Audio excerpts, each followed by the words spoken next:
তাহলে যেটা লেখা আছে সেটা একটু বুঝে নিই। সেটা হচ্ছে এটি একটি প্রয়োজনীয় বই। কি বলেছে? এটি একটি কি বই? প্রয়োজনীয় বই। এটি একটি প্রয়োজনীয় বই যদি বলি, তাহলে যদি উত্তর করতে চাই তাহলে তো কি করবো? তাহলে তোদের কাছ থেকে আগে শুনে নিই কি করেছি।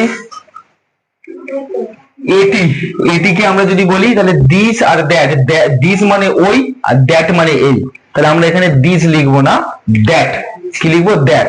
তাহলে এই জায়গাটা লিখবো দ্যাট, THAT, দ্যাট ইজ। তো লিখেছিস তো? বল দেখি কি লিখেছিস? That is an useful book.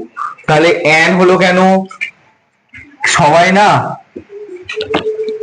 Useful book, that is an useful book. তাহলে সবাই ইউজফুল এর জায়গায় ইউজফুল ব্যবহার করবে না। কেন ইউজফুল ব্যবহার করে? অ্যান ব্যবহার করবে না, এ করবে।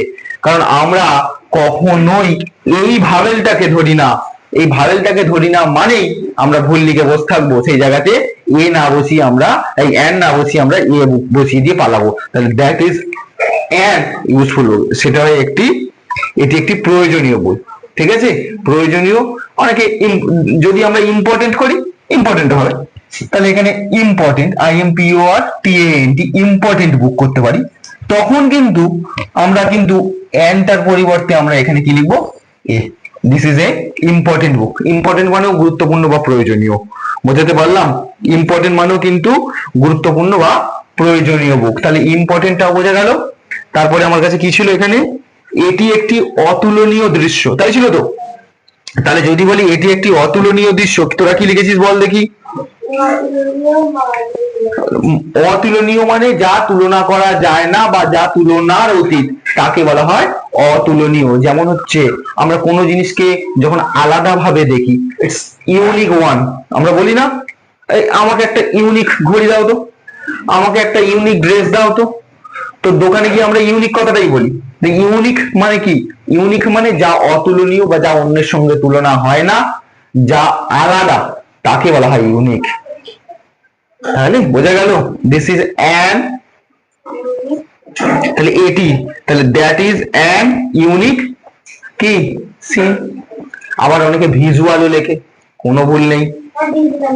ভিজেবল, দৃশ্য, ভিজুয়াল দৃশ্যমানতা, যা দেখা যায় তা ভিজুয়ালই বলা হয়। বা সিন লিখলেও ঠিক আছে, সিনটাই মেনলি লেখে লোকজন। আমি অনেক ক্ষেত্রে ইউজুয়াল, ভিজুয়াল গুলো এগুলো চলে। তাহলে এটা আমি আর তাহলে এটি একটি অতুলনীয় দৃশ্য। পেনটা দে। তো এটি একটি অতুলনীয় দৃশ্যর কথা যদি আমরা বলি তাহলে কি লিখবো? তাহলে তাহলে এটি একটি, কি লিখছি? এটি একটি অতুলনীয় দৃশ্য। কি দৃশ্য? অতুলনীয় দৃশ্য। তাহলে অতুলনীয় দৃশ্যের ক্ষেত্রে কি লিখবো? That, THAT, that, that is a unique SEN। হবে তো না হবে না? হবে। তাহলে এটি একটি একাঙ্ক নাটক। তাহলে এটি একটি একাঙ্ক নাটকও যদি বলি তাহলে এই ট্রান্সলেশনে কি হবে? This is one acted play. একাঙ্ক নাটককে বলা হয় কি? One acted. ওয়ান অ্যাক্টেড মানে একাঙ্ক, মানে একবার পর্দা উঠবে একবারই নামবে, এটাকে বলা হয় একাঙ্ক দৃশ্য। একাঙ্ক মানে হচ্ছে একবারে ওঠা, মানে পর্দার কোনো একটা সিন, কোনো একটা নাটক। ক্লাস 11-12 আমি যখন পড়াই তখন সেগুলোতে লেখাই ছিল অনেক নাটক। যেমন আমরা the Riders to the sea বলে একটা গল্প আছে। তো সেই রাইডার্স টু দ্য সিটা না, তো তাতে ওয়ান অ্যাক্টেডই প্লে। তাতে একটা রান্নাঘরের দৃশ্য, সেটা একবারই পর্দা বা কার্টেন উঠবে, সেই রান্নাঘরের মধ্যেই কথোপকথন হবে, সেই রান্নাঘরের মধ্যেই কথোপকথন শেষ হয়ে যাবে, এবং একেবারে শেষ লগ্নে সেটা কি হয়ে যাবে? তো ওয়ান অ্যাক্টেড হয়ে যাবে। সেটা কি হয়ে যাবে? One acted. তো একবারে নাটকের একটা সিন একবারেই উঠবে আর একটা সিন একবারেই শেষ হবে, সেটা হচ্ছে নাটকের দৃশ্য। ঠিক আছে? This is one acted play. মনে থাকবে ওয়ান অ্যাক্টেড প্লে জিনিসটা কি বললাম, কেন বললাম, ওয়ান অ্যাক্টেড জিনিস কি? তাহলে ক্লিয়ার? আচ্ছা, তাহলে ওয়ান অ্যাক্টেড প্লে আমরা যখন ক্লাস হায়ার ক্লাসে আসবো 11 12 যখন আসবো তো 12 পাবো। 12 হচ্ছে তোমার দ্য রাইডার্স টু দ্য সিতে, ওই এক ওয়ান একটা তো বিভিন্ন রকমের গল্পগুলোর মধ্যে যে বিভিন্ন আলোচনা হয়, কেন রান্নাঘরের দৃশ্য, কাকে যেতে দিতে চাইছে না সমুদ্রে, কেন সমুদ্রে যেতে দেওয়া হচ্ছে না, তো সমুদ্রে গিয়ে তার কি হতে পারে, কার কি ক্ষতি হয়। তো একটা রান্নাঘরের মা এবং মেয়ে রান্না বান্না করছে আর সেই গল্পের আঙ্গিকে কথোপকথন হয়, এটা একাঙ্ক নাটক। বা কারণ হয়তো একটা জমিদারি সবার একটা ঘর আছে, কোনো একটা ঘর আছে, সেই ঘরের ভেতরে বসে একবারই একটা সিন শুরু হলো, তো সেই ঘরের মধ্যে একবারই শেষ হয়ে গেল, সেটা হচ্ছে ওয়ান অ্যাক্টেড প্লে। তাহলে বোঝা গেল ওয়ান অ্যাক্টেড প্লে জিনিসটা কি। আচ্ছা, এরপরে যদি আমি আসি, তিনি একজন এনসিসি অফিসার, তাহলে he is a NCC officer বলতেই পারি, তো এটা নর্মাল ব্যাপার।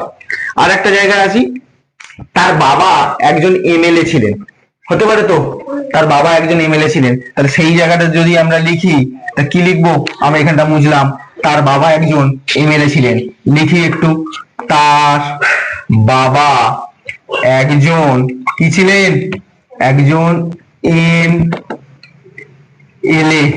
এমএলএ ছিলেন, তাই তো, সরি বাংলাটা ভুল লিখলাম, এমএলএ বাংলায় লিখলে ভুলভাল হবে, যাই হোক। তো তার বাবা একজন এমএলএ ছিলেন, যদি এটাকে বলি তার বাবা, তাহলে হিজ ফাদার, এখানে হিজ বা হারও হতে পারে, তবে আমরা ডিফল্টলি আমরা ধরে নেবো এটি হিজ। হার খুব কম ধরা হয়, তাহার বললেই না আমরা ডিফল্ট ইংরেজি হিসাবে আমরা কি ধরে থাকি, হিজ ধরে থাকি, আমরা হার ধরি না। ঠিক আছে, মেয়েদেরকে পরে নেওয়া হচ্ছে, আগে হিজ হিসেবে ছেলে ধরে নেওয়া হচ্ছে ডিফল্ট, যেটা ইংরেজিরা করে এসেছে সেটা আমিও বলতে পারি।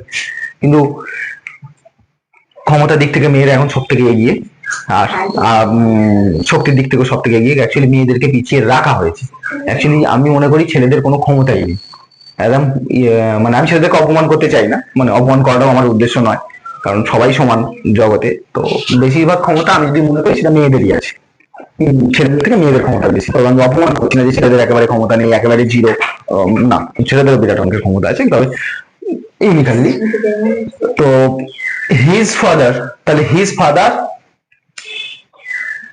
তার বাবা একজন এমএলএ ছিলেন, তাহলে হিজ ফাদার হবে, তাহলে ডিফল্ট হিসেবে ইংরেজিরা যেটা করে গেছে আমাদেরকে সেটাই করতে হবে, আমি হার লিখতে পারছি না, তাহলে his father is an MLA, আমরা অনেকে এএমএল লিখবো, আমরা কি লিখবো বাবা, অ্যান।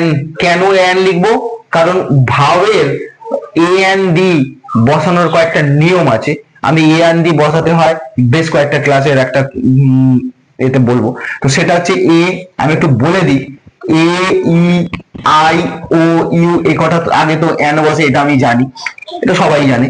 আর একটা হচ্ছে H W M R F, এই কটার আগেও কিন্তু এন বসে। আর যদি কোনো ডিগ্রি থাকে না, এমএলএ এফআরসিএস, এই সমস্ত ডিগ্রির আগেও কি বসে, এন বসে। এর একটা ট্রিক আছে, সেই ট্রিকটা হচ্ছে সাজা পান দিব, এই কটা হচ্ছে তোমার হচ্ছে দা বসাবার নিয়ম, এটা আমি মনে রাখার উপায়। সাজা পান দিব, সা মানে যত সাগরের নাম আছে তাদের আগে দা বসবে, যা মানে যত জাহাজের আগে আছে তার আগে পা দা বসবে, পা মানে যত পাহাড় আছে তাদের আগে দা বসবে, ন মানে যত নদী আছে তার আগে, সা যা, সা মানে সাগর, যা মানে জাহাজ, পা মানে পাহাড়, ঠিক আছে, হ ঠিক আছে, হ মানে হচ্ছে হ্রদ, ঠিক আছে। এইভাবে মোটামুটি যত সাগর জাহাজ নদী বা যত ধর্মগ্রন্থ আছে সাজা পান দিব, এই ট্রিক দিয়ে প্রত্যেকটাতে রয়েছে। তা সা মানে সাগর, যা মানে জাহাজ, তাহলে সা যা হলো, পান, পা মানে পাহাড়, ন মানে নদী, দ্বীপ মানে যত দ্বীপপুঞ্জ, আর ব মানে যত বদ্বীপ, তাহলে এই কটার আগে দা বসে। তাহলে বোঝাতে পারলাম, তাহলে এন বসে কোথায়, বোঝা গেল, এ ই আই ও ইউ এই কটার আগে এন বসে, আর এইচ ডব্লিউ এম এফ এই কটার আগে এন বসে। তাহলে এন বসার নিয়মগুলো জানা গেল, তাহলে এইচ ডব্লিউ এম এফ এর আগে এন বসে, এ ই আই ও ইউ এই কটার আগে এন বসে, আর সাজা পান দিব মানে যত সাগর, যত জাহাজ, যত নদী, যত পাহাড়, যত দ্বীপপুঞ্জ, তো সবার আগে দা বসে। তা সাজা পান দিব হয়ে গেল, এ একটা মনে রাখার উপায়। আর যত বাকি যা কিছু পড়ে রইলো তাদের আগে কি বসবে, এ, তো এটার আগে এন বসলে ওটার আগে দা বসলে তো বাকিটা এন বসবে, ঝামেলা মিটলো। আচ্ছা, এবারে চলে আসি, তিনি পায়ে হেঁটে এখানে এসেছিলেন। He walk by foot. পরের কোশ্চেনটা ছিল তিনি পায়ে হেঁটে এখানে এসেছেন। তিনি পায়ে হেঁটে এখানে এসেছেন। তিনি পায়ে হেঁটে এখানে এসেছেন। তাহলে পায়ে হেঁটে যদি কেউ এখানে আসে, he walk by foot. By foot মানে পায়ের দ্বারা বা পায়ে হেঁটে এসছে। ঠিক আছে, তো এইভাবে ট্রান্সলেশন গুলো ধরে ধরে করবো। ভুরি ভুরি ট্রান্সলেশন আছে, আমরা মোটামুটি ধরে ধরে করে নেবো, ঝামেলা মিটে যাবে।